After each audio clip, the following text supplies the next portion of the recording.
of those, his parents and grandparents. So that was the unique thing about him, was he had that ability to pass that information on, and especially in our beliefs and in our language and in our religion, to bring those messages out, especially to a young person. It was really something to hear him.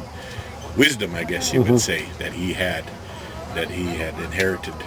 He saw a lot of change in his time. Yes, yeah, he saw a lot of change in his time, and he recognized, that in order for us to, I guess, another way to survive, that we have to adapt our ways and our way of thinking and embrace the new technology, I guess you would say. And so today we have our tribal members, our biologists, and they are, in charge of such a facility as this hatchery, which, what I understand, people come from around the world to visit this place and to see how it operates. And you look around and, it's just people younger than myself are in charge of this place. Yeah. Thanks, David. Yep, John. So, Virgil, what was your role with this facility? How long have you been with the facility? How long had you worked with the facility before you got on tribal council? Well, I was here in 1997 when the initial approval for the tribe to come in here and start operation. At that time, there was no water, there was no operating facility at all, and so it was our job, at the direction of the manager at that time, Dan Barrett, to come in here and plumb the whole system, set everything up for adults. There was no adults, and so we had to get the adult raceway set up and established and watered, covered, so that the adults, when they came in, would have a place we could drop them off. They would feel comfortable until they were ready to spawn them, which started in August, or first part of September. We would crowd all the adults up, check them for ripeness, see if they were ready to spawn. These are spring chinook, right? Right. And it was difficult because as a fisherman, you know that spring chinook salmon like to jump. Well, we put a cover over the pond to keep them from jumping out. And even though we thought we had it all covered, we found one the next day that had found a hole in our system. And so we had to figure out a way to completely shut it off so that there would be no more spring chinook jumping out. Kind of like deer, you keep making the fence higher until finally they don't make it anymore. Right. So when was that? When was the first broodstock taken in? The broodstock were first collected in 1998.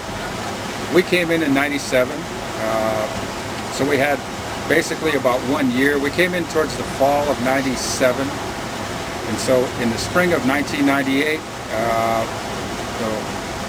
mid-June, mid-July, they started collecting adults at Rosa Dam, and so we had the facility all ready to go. And when they collected the first broodstock, my older brother Jerry, who's on the council now, right, he was one of those that would work with Mark Johnson and the crew, and they were the ones that were collecting the broodstock and transporting them up here. He was one of the truck drivers that would bring the salmon up every day, and he would relay to me how many fish he'd brought up, so I'd mark them down. We'd keep an accurate count of how many adults we'd gotten, males and females, and so we'd know exactly how many we'd have in each pond. Once you spawn them, what do you do with them? What do you do with the juveniles? The eggs are put in a tray. They're sterilized, put in a tray so that we can make sure that there are no bugs in the eggs itself, and they're put in trays. Half the female's eggs are split in half at that time. Back then in 97, the ponds themselves were two different ponds. Today they're all the same. The ponds back then were, half the ponds were just like any raceway in the United States.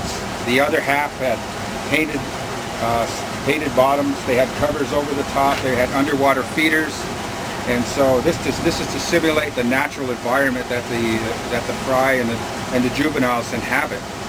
And so that was the study to see when they come back as adults which would survive more. Did it make a difference? It does.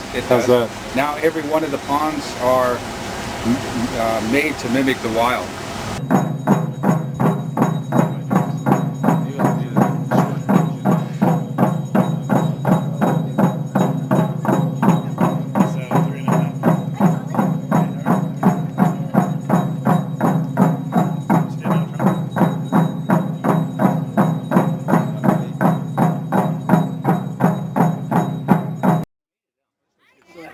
Sure.